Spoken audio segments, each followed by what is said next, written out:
Apakah hukum makan seafood mentah seperti kerang dan udang dan sotong?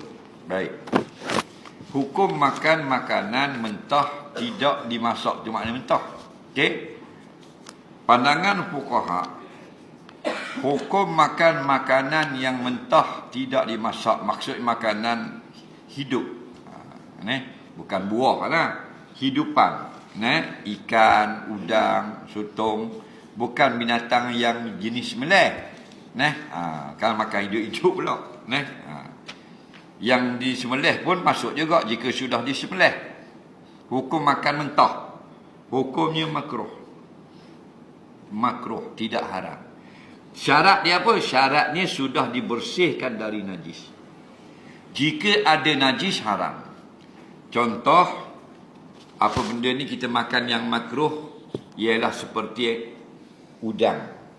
Tidak apa benda ni dimasak. Mandi sungai, mandi laut, ada udang, kita pun makan telan dalam mulut. Faham? Hukumnya makruh saja. Sunat kita masak. Begitu juga anak-anak ikan yang kecil, yang halus-halus. Okey? Tapi kalau yang besar sekali dengan darah yang masfuh, tak boleh. Daging, kita makan daging mentah, tidak dimasak, makruh. Saya balik di rumah, kita ambil daging, terkerap suatu daging. Syarat mesti bersih, kena basuh dulu.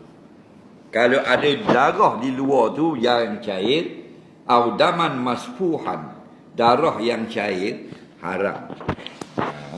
Ni nak makan mentah ni, tak masak lagi. Tapi ada darah yang cair. Nak tahu darah yang cair, ambil tisu, lekat merah habis. Faham tak lagi? Wajib basuh dulu bahagian luaran. Walaupun dalam ditakdir belah ada lagi darah, dimaaf. Hak luar ni wajib basuh. Telan, makruh. Sebab apa? Tidak dimasak. Okey?